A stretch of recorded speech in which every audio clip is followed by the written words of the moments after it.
Γεια σας. Αυτό είναι το πρώτο μάθημα μιας σειράς μαθημάτων σε σχέση με τη γλώσσα προγραμματισμού Scratch 3. Τη γλώσσα προγραμματισμού Scratch 3 μπορούμε να τη χρησιμοποιήσουμε με δύο τρόπους. Είτε με τοπική εγκατάσταση στον υπολογιστή μας, είτε να την τρέξουμε διαδικτυακά. Προτείνεται η διαδικτυακή χρήση της Scratch. Πάμε να δούμε πώς θα το κάνουμε αυτό. Ανοίγουμε ένα πρόγραμμα περιήγησης στο ίντερνετ και γράφουμε την αρχική διεύθυνση της σελίδας της Scratch. scratch.mit.edu.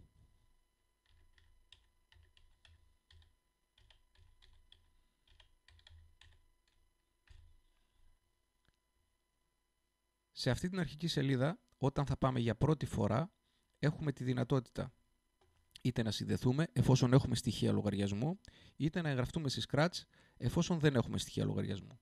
Θα σας δείξω τώρα πώς μπορούμε να φτιάξουμε λογαριασμό στη Scratch έτσι ώστε να την τρέχουμε διαδικτυακά. Πατάμε εγγραφή στο Scratch και ξεκινάει μια διαδικασία καταχώρησης των στοιχείων μας.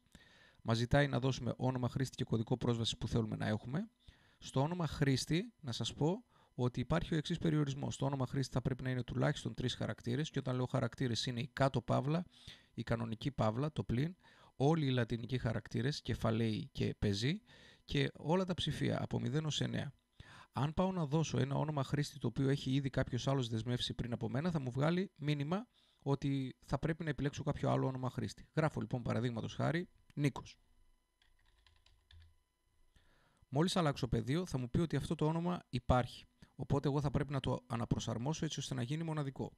Νίκος 1989. Και αυτό το όνομα μου λέει ότι υπάρχει. Θα πρέπει να το κάνω κάτι άλλο. Μέχρι να πάρω ένα όνομα το οποίο είναι μοναδικό για μένα. Αφού λοιπόν δέσμευσα όνομα χρήστη, επιλέγω κωδικό πρόσβασης.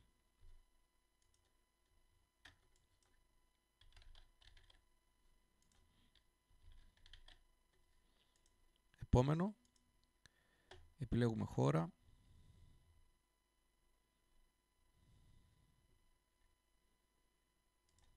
Επόμενο.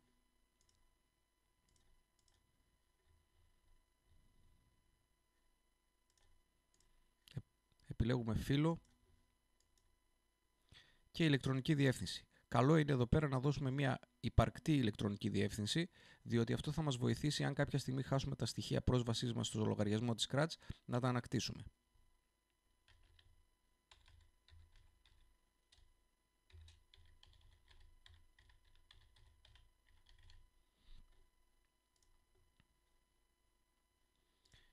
Έχει ολοκληρωθεί η διαδικασία δημιουργίας του λογαριασμού. Έχουμε πλέον όνομα χρήστη και κωδικό πρόσβασης. Παρατηρήστε πάνω δεξιά ότι το όνομα χρήστη μας φαίνεται, Νίκος 1991, και έχω πλέον τη δυνατότητα να μπω και να προγραμματίσω σε Scratch. Πατάω λοιπόν δημιούργησε και θα φορτωθεί το περιβάλλον της Scratch. Αν για κάποιο λόγο την ώρα που θα ξεκινήσετε το περιβάλλον της Scratch εμφανίζεται το μενού στα αγγλικά, θα πάτε από εδώ από την υδρόγειο σφαίρα και θα επιλέξετε την ελληνική γλώσσα. Έχουμε ολοκληρώσει τη διαδικασία του λογαριασμού. Θα κάνουμε τώρα το εξής. Θα αποσυνδεθούμε. Πάνω δεξιά επιλέγω αποσύνδεση. Θα κλείσω και το φιλομετρητή και πάμε να δούμε πώς μπορούμε να ξεκινήσουμε εκ νέου τη Scratch. Ξαναμπαίνω στο φιλομετρητή.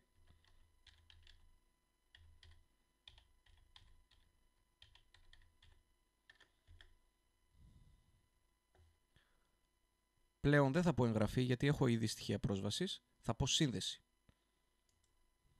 Θα δώσω όνομα χρήστη.